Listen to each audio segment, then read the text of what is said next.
Selamat pagi Bu Eka. Pagi. Bolehkah saya meminta waktunya Ibu? Iya, silahkan Ibu Nyoman. Kira ada apa Saya ya? ingin bercerita tentang apa yang saya rasakan akhir-akhir ini di kelas. Begini Bu Eka, akhir-akhir Inggih. ini saya merasakan bahwa murid di sekolah saya kurang antusias saat mengikuti pembelajaran. Eh, saya lihat murid saya sepertinya bosan, tidak semangat, bahkan ada beberapa murid yang tidak mengumpulkan tugas yang saya berikan.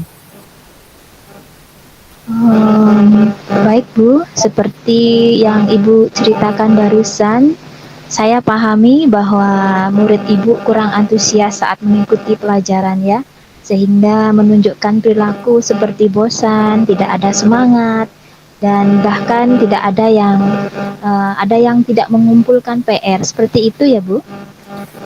Iya Bu Eka, benar sekali. Saya merasa seperti gagal menjadi guru yang baik Bu. Baik Bu Nyoman, jadi menurut Ibu Nyoman, apa yang Ibu harapkan dari diskusi kita pada hari ini?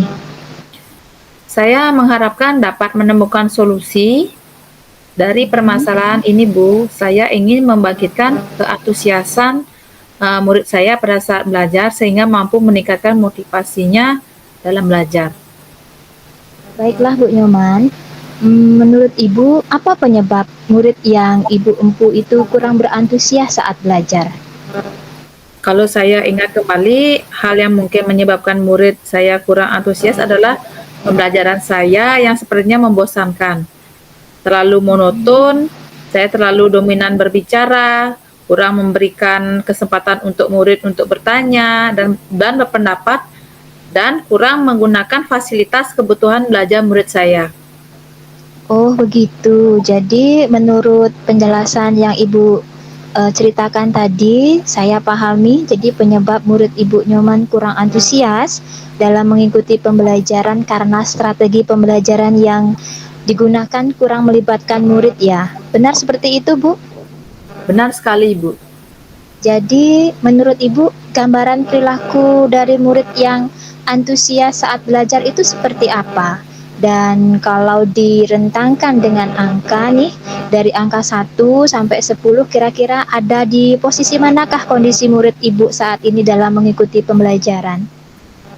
Menurut saya, murid yang antusias saat belajar itu akan menunjukkan perilaku seperti tenang saat belajar, menunjukkan rasa ingin tahu atau penasarannya ketika mendapatkan materi, memperhatikan hal yang kecil dan detail saat belajar, bertanya jika tidak mengerti dan menjawab ketika mengetahui sesuatu yang berkaitan dengan materi pembelajaran. Dan menurut saya saat ini jika direntangkan masih pada angka 6, Bu. Wah, sebenarnya penjelasan yang Ibu berikan tadi sangat lengkap sekali, Bu, dan sudah menggambarkan keantusiasan murid saat belajar. Saya rasa jika Ibu Nyoman menerapkan pembelajaran seperti itu yang barusan disampaikan tadi, mungkin murid Ibu akan lebih semangat dan antusias lagi dalam belajar. Kira-kira Ibu Nyoman menginginkan murid yang bagaimanakah dalam pembelajaran? Jika direntangkan dari angka 1 sampai 10 nih, kalau yang tadi kan Ibu merasa masih di angka 6. Nah, kalau sekarang Ibu mengharapkan murid itu di angka berapa kira-kira? Dan apa saja sih yang dapat membuat murid Ibu itu semangat, merasa antusias dalam pembelajaran? Kalau menurut saya ya Bu, murid saya pasti menginginkan pembelajaran yang asik, seperti menyenangkan dan terasa menantang bagi mereka. Dan kira-kira Ibu inginkan di angka berapa capaiannya nih? Mungkin semaksimal ya, paling tidak 9 atau 10 lah maksimalnya. Wah, luar biasa Bu ya. Saya sependapat itu Bu. Lalu menurut Ibu sendiri bagaimana sih gambaran suatu pembelajaran yang bisa dikatakan menyenangkan dan terasa menantang nih bagi murid Ibu itu? Kalau menurut saya, pembelajaran yang menyenangkan itu dan terasa menantang bagi murid adalah pembelajaran yang terpusat bagi siswa atau bagi murid. Dalam arti melibatkan peran murid, saya secara aktif dalam bertanya. berpendapat, mengeksplorasi pemahamannya, mengelaborasi pemahamannya, dan memberikan kesempatan bagi murid untuk mendemonstrasikan pemahamannya dengan berbagai cara. Saya pernah melihat pembelajaran seperti itu, Bu, di YouTube dan sumber seperti PMM atau platform Merdeka Belajar. Wah, benar sekali Bu ya. Jadi saya benar-benar sependapat nih dengan pernyataan Ibu tadi mengenai gambaran pembelajaran yang menyenangkan dan sifatnya menantang menurut versi Bu Nyoman nih. Lalu mengenai tugas yang Ibu berikan kepada murid, kira-kira apa penyebab murid dari Bu Nyoman yang tidak tepat waktu dalam mengumpulkan tugasnya, bahkan ada yang tidak mengumpulkan PR? Kemungkinan karena tugas saya itu banyak, Bu. Tugasnya monoton dan sama untuk semua murid. Saya juga tidak menggunakan sumber belajar yang beragam mengasihkan bagi mereka. Itu mungkin yang menyebabkan mereka tuh kurang antusias dengan pembelajaran atau dengan tugas-tugas saya. Baik, yang saya pahami dari pemaparan Ibu tadi, berarti sumber belajar yang Ibu berikan kurang beragam dan kurang mengasihkan ya bagi murid Ibu. Nah, kalau boleh saya tahu nih, sumber belajar apa yang bisa Ibu gunakan di kelas? Saya hanya menggunakan sumber belajar seperti buku siswa, buku teks penunjang yang ada di kelas, serta buku yang ada di sudut baca saja, Bu Eka. Menurut pandangan Ibu sendiri, adakah sumber belajar yang Ibu ketahui selain buku teks?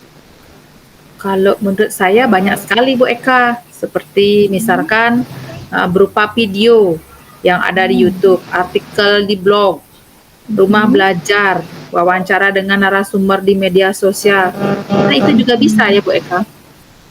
Ya, betul sekali itu Bu Nyoman. Saya yakin Ibu pernah melihat sumber belajar yang berbagai macam tersebut. Apalagi jika Ibu mampu menggunakan atau menerapkan berbagai macam sumber belajar tersebut di dalam kelas.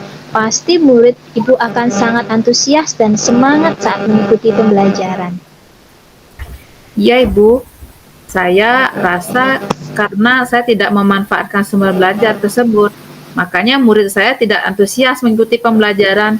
Seperti saya harus berusaha lebih keras lagi dalam menyediakan sumber belajar yang menarik dengan sesuai minat, bakat, minat, seperti makna dalam pembelajaran diferensiasi itu, Bu. Ya. Jadi berdasarkan penjelasan Ibu tadi nih, murid Ibu sepertinya kurang merasa tertarik dengan sumber belajar yang sifatnya monoton ya. Tentu Ibu perlu memahami makna pembelajaran diferensiasi. Konten dalam memodifikasi konten pembelajaran yang sesuai dengan kebutuhan belajar murid. Nah, terkait pemaparan tadi, apa sih rencana aksi yang akan Ibu lakukan selanjutnya? Kalau tentang aksi, saya akan merancang pembelajaran yang menyenangkan tentunya. Dengan menggunakan berbagai sumber belajar seperti yang saya bilang tadi, video, gambar, teks, bacaan, wawancara, papan display, dan lainnya sesuai dengan minat siswa. Selanjutnya, saya akan memberikan tugas sesuai dengan proporsi waktu. Kemudian, bentuk tugasnya juga saya akan sesuaikan dengan minat dan bakat siswa. Istilahnya, saya akan melaksanakan pembelajaran diferensiasi sehingga murid tidak terkesan dipaksa, tetapi mereka memang senang mengerjakan tugasnya. Kemudian, saya akan memberikan pembelajaran yang mengangkat isu permasalahan yang relevan dengan kehidupan sehari-hari sehingga terasa menantang bagi murid. Selain itu saya juga bisa menyelipkan game dan ice breaking untuk membangkitkan semangat siswa saat belajar. Bagus sekali itu Bu Nyoman. Saya rasa strategi yang Ibu paparkan tadi sangat luar biasa dan dapat membantu Ibu dalam menyelesaikan masalah ini. Nah, dari rencana tersebut nih, apa ukuran keberhasilan rencana aksi yang Ibu akan sampaikan tadi? Untuk ukuran keberhasilan dari rencana aksi tersebut adalah bahwa ketika murid saya sudah menunjukkan ketertarikannya terhadap pembelajaran yang sedang dilaksanakan, mereka senang, antusias, bersemangat, dan aktif saat pembelajaran berlangsung. ketika diberikan tugas juga tidak mengeluh dan mengerjakan dengan senang hati. Wah, semoga implementasi dari rencana aksi ini berhasil ya Bu. Saya sangat senang mendengarkan rencana Ibu tadi nih. Untuk selanjutnya, ketika Ibu sudah mengetahui bahwa rencana aksi nyata ini sangat berkontribusi dalam meningkatkan antusiasme murid dalam belajar, tentu Ibu sudah berkomitmen untuk tetap melaksanakannya baik dalam keadaan apapun. Bisa Ibu jelaskan apa komitmen Ibu terhadap rencana ini? Nah, di sini saya punya komitmen untuk selalu membuat rencana pembelajaran yang mampu memfasilitasi kebutuhan belajar murid sehingga mampu menumbuhkan semangat dan memotivasi untuk belajar. Tentu saya harus belajar lebih banyak lagi nih Bu dalam memodifikasi konten pelajaran yang beragam untuk memenuhi kebutuhan belajar murid. Dan saya harus memberikan kesempatan bagi murid saya untuk memilih pilihan tugas sehingga dengan kenyamanan dan minatnya saya rasa ketika saya mampu menjalankan komitmen ini, murid saya akan senantiasa menunjukkan keantusiasannya saat belajar sehingga pada akhirnya mampu meningkatkan motivasi belajarnya. Wah, luar biasa sekali komitmen Bu Nyoman. Semoga bisa Ibu laksanakan ya nanti sesuai dengan rencananya Ibu. Terkait rencana tadi, siapa kira-kira yang dapat membantu Ibu dalam merencana aksi nyata ini supaya berhasil loh? Gini Bu, saya akan meminta bantuan kepada Ibu Ari. Nah, Ibu Ari itu adalah seorang guru penggerak. Saya akan meminta bimbingan dari Bu Ari karena beliau sudah pernah mempraktikkan pembelajaran berdiferensiasi. Saya akan banyak belajar dari beliau. Wah, bukankah merupakan pemilihan orang yang tepat ya Bu Nyoman ya? Dan kapan Ibu akan melaksanakannya? Mungkin saya akan melaksanakannya mulai besok Bu. Nanti malam saya akan merancang rencana pembelajaran yang terlebih dahulu sambil saya browsing tentang pembelajaran yang menarik sehingga saya akan membuat LKPD yang menarik. Semangat ya Bu Nyoman. Semoga Ibu nanti bisa mulai actionnya di kelas dengan semangat dan menularkannya kepada peserta didik. Nah, dari diskusi kita hari ini, apa yang Ibu dapatkan atau Ibu simpulkan nih? Nah, dari diskusi ini saya mendapatkan bahwa gambaran tentang pembelajaran berdiferensiasi sebagai salah satu kunci penyelesaian masalah yang saya hadapi dalam menumbuhkan antusias murid dalam belajar. Saya harus memodifikasi konten pembelajaran dengan menyediakan sumber belajar yang beragam untuk memenuhi kebutuhan belajar murid yang berbeda. Nah, selain itu, saya harus memberikan kesempatan bagi murid saya mendemonstrasikan pemahamannya melalui beragam bentuk tugas, sehingga memberikan pilihan bagi mereka sesuai dengan minat masing-masing. Saya juga harus menyiapkan ice breaking ranking saat dirasakan ada kejenuhan yang muncul pada saat pembelajaran.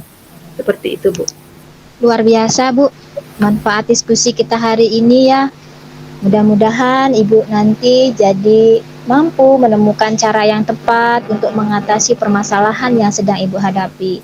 Terima kasih Bu Nyoman atas kesempatan hari ini. Minggu depan mungkin jika ada dikasih kesempatan, mari kita berbincang-bincang kembali ya mengenai hasil rencana aksi Ibu yang sudah lakukan. Saya tidak sabar nih Bu ingin mengetahui hasilnya. Terima kasih banyak ini Bu Eka sudah mau mendengarkan sekaligus membimbing saya sehingga saya mampu menemukan penyelesaian dari permasalahan yang saya hadapi. Boleh Bu, minggu depan kita bertemu kembali ya Bu. Saya mau cerita bagaimana hasil dari rencana aksi hari ini. Sama-sama Bu Nyoman, berjumpa kembali.